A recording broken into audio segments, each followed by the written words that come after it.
Sa likod ng mga makukulay na ilaw ng San Francisco, may mga kwentong hindi natin madalas marinig. Kwento ng isang dalagang nagdesisyong tahakin ang landas na puno ng panghuhusga at kontrobersya. Pero hindi bilang biktima, kundi bilang isang taong pinili ang sarili niyang kalayaan.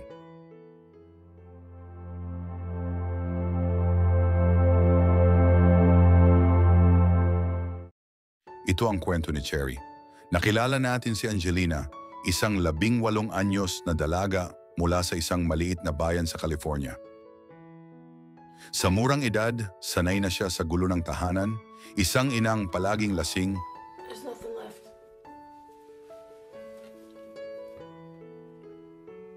Paul? Hindi madali ang buhay. Kaya naman gaya ng marami, nangangarap siyang makatakas.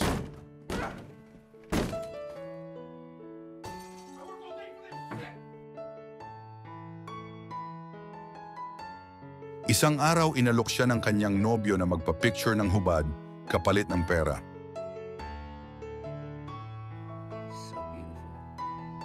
Sa paningin ng marami, delikado ito.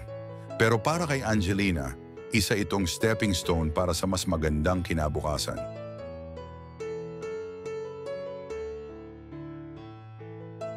Hey, do you know where I can find Vaughn? Vaughn?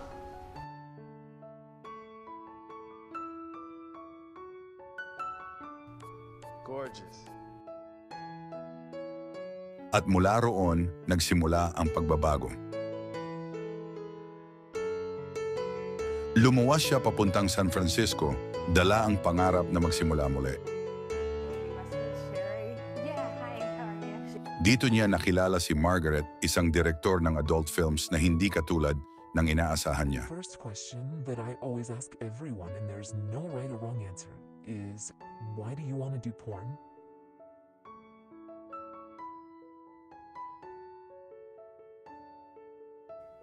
I like to try new things.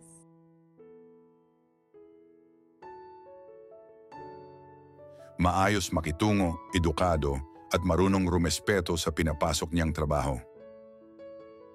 Hindi lahat ng pelikulang adult ay basta na lang ginagawa. May direksyon, may proseso, at higit sa lahat, may respeto, depende sa taong namumuno. Si Cherry ay unti-unting nagkaroon ng kontrol sa sarili niyang imahe. Hindi siya pinipilit, pinipili niya ito.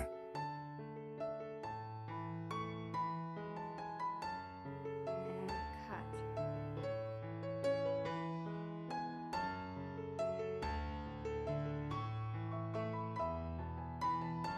Dito rin pumasok sa eksena si Francis, isang abogadong mayaman at makapangyarihan. Nakit siya kay Cherry, hindi lang sa panlabas na anyo, kundi sa kakaibang tapang nito. Pero sa likod ng kanyang mamahaling suit at sweet na pananalita, may mga red flag na unti-unting lumilitaw.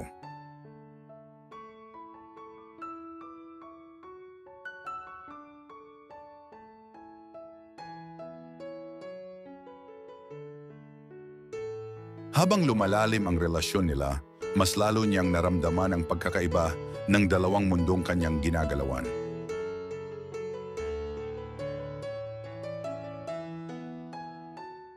Sa isang banda, ang adult industry kung saan siya ay may kapangyarihan. Start later. Oh, are you a photographer? No, I'm a film director. Oh, what kind? Adult? Sa kabila, ang mundo ni Francis, marangya ngunit mapanghusga.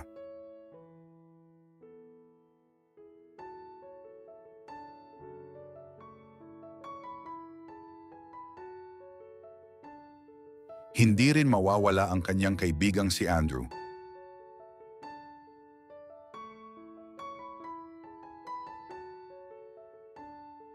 Isang tahimik ngunit tapat na kasama.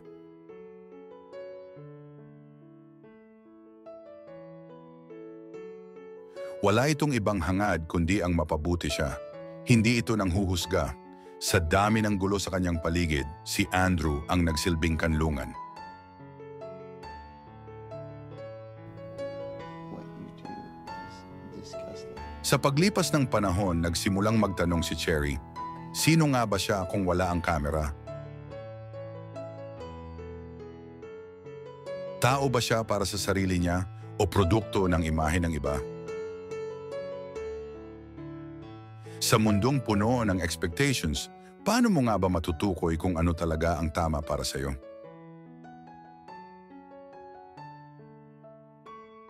Hindi madali ang mga desisyong ginawa niya. Ngunit sa kabila ng lahat, pinili niyang maging totoo sa sarili. I am Cherry. Cherry. Hindi perpekto pero totoo. Pinili niyang maging Cherry, hindi dahil gusto ng iba, kundi dahil iyon ang pinili niyang maging. Sa dulo, ang kwento ni Cherry ay hindi tungkol sa pornografiya. Isa itong kwento ng pagpili, ng kalayaan at ng pagkakakilanlan.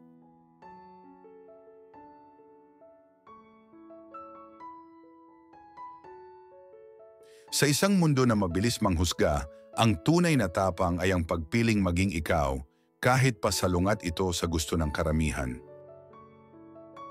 Ang tunay na kalayaan ay ang karapatang pumili at panindigan ito. Put on a show for us like you do for your boyfriend.